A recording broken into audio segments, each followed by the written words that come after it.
जय हिंद और सुप्रभात।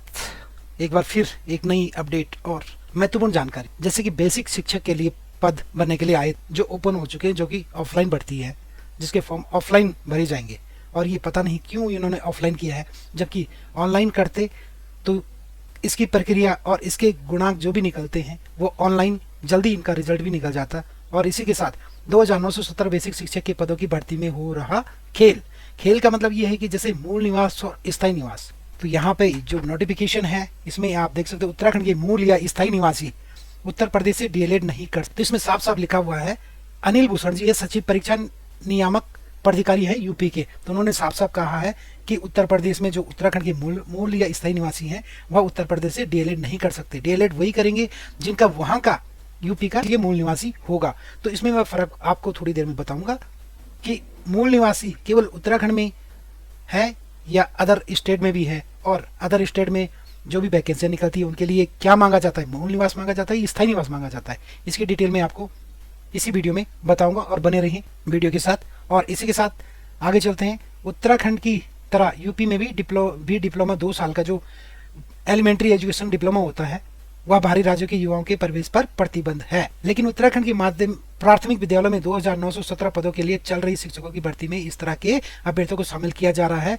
जो बाहर के लोग भी डीएलएड करके आ रखे हैं और यहाँ के स्थायी निवास बना के यहाँ के स्थायी निवासी बन चुके हैं। मूल निवासी तो ठीक है, लेकिन यहाँ के स्थायी निवासी बन के यहाँ की जितनी भी भर्तियां हैं, समूह गा की हो या यूके SSC की हो, यूके PSC की हो, तो सभी यहाँ पे स्थायी निवासी तो कोई भी आके बना देता है। जैसे जमीन ले ली, हम उत्तर प्रदेश में रह रहे हैं या हम दिल्ली में रह रहे हैं या हरियाणा में रह रहे हैं, हमारी यहाँ पे जमीन ले ली और हमने जमीन में 15 साल कर दिया, 15 साल हो गए जमीन ली हुई, दादा परदादा ने ली होगी, और उसी की एवज में हमारा स्थायी निवास बन जाता है, मूल निवासी कहीं के भी।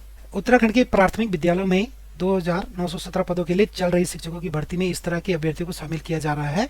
विभाग के अधिकारियों का कहना है कि उत्तराखंड के स्थायी निवासी यदि अन्य प्रदेशों से डीएलएड का डिप्लोमा लेकर आते हैं तो उनके हमारे यहाँ शिक्षक भर्ती का रास्ता खुला है। तो आप ये समझ सकते हो कि स्थायी निवास कौन है यहाँ और मूल निवासी कौन है। तो स्थायी निवासी 15 साल से ऊपर जिसने जमीन ले ली है उसका स्थायी निवास बन जाता है। और यदि किसी के माँ बाप किसी सरकारी सेवा में हैं और 3 साल उनकी सेवा हो चुकी है उत्तराखंड में, तो वह भी अपने बच्चों का स्थायी निवास बना सकता है। और पहले स्थायी निवास बनने का मतलब यह था कि वो यहाँ पढ़ सकते हैं और पढ़ाई में उन्हें छूट मिलेगी, लेकिन वो स्थायी निवास अब क्या हो गया, स्थायी निवास का मतलब ये हो गया कि अब उनके बच्चों का एक बार स्थायी निवास बन चुका है और वो वैलिड है लाइफ टाइम। तो अगर वो दिल्ली का कोई कर्मचारी होगा या अधिकारी होगा, कोई भी होंगे, तो क्या वो उनके बच्चे यहाँ फॉर्म नहीं भराएंगे, क्योंकि उनका तो स्थायी निवास बन चुका है। हमने अपने बच्चों का भी बना दिया, हम जॉब कर रहे हैं और हमने उस बच्चे का स्थायी निवास बना दिया 10-12 साल में जब ये पढ़ रहा है, और उसको आवश्यकता है 20 साल बाद। अब 20 साल बाद यही स्थिति रहेगी तो वो भी इस फॉर्म को भराएगा। तो ये है उत्तराखंड में रहने वालों की मूल निवास और स्थायी निवास में फर्क। तो इसी के साथ मैं बीच बीच में समझा रहा हूँ स्थायी निवास और मूल निवास का मतलब। अभी कई लोग इसमें कमेंट्स भी करेंगे, लेकिन हमारा मुद्दा केवल भटकाने का नहीं है। हमारा मुद्दा है सरकार को, यहाँ के युवाओं को, यहाँ की पहाड़ की जवानी और पहाड़ का पानी यहाँ की काम नहीं आएगा तो क्या फायदा। कोई डिप्लोमा पाने के लिए यूपी का मूल निवासी और शिक्षक भर्ती के लिए उत्तराखंड का स्थायी निवासी कैसे हो सकता है। वहाँ डिप्लोमा है तो वहाँ तो वो मूल निवासी बन गया, और यहाँ पे शिक्षक भर्ती के लिए वह स्थायी निवास यहाँ लगा रहा है।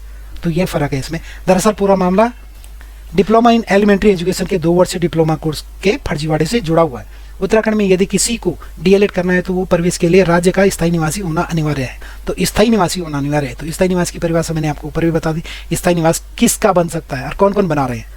ठीक इसी तरह उत्तर प्रदेश में डीएलएड के लिए यूपी का मूल निवासी होना जरूरी है। तो ये देखिए आप, उत्तराखंड में तो आपका स्थायी निवासी है, लेकिन उत्तर प्रदेश में डीएलएड का मूल निवासी है। तो जो मैंने वीडियो में बताया था आपको कि वहाँ मूल निवासी जरूरी है और यहाँ स्थायी निवास जरूरी है, तो ऐसा क्यों, यहाँ भी मूल निवासी भी होना चाहिए। लेकिन यूपी में डीएलएड करने के बाद कई युवा उत्तराखंड में होने वाली शिक्षकों की भर्ती के लिए आवेदन कर रहे हैं।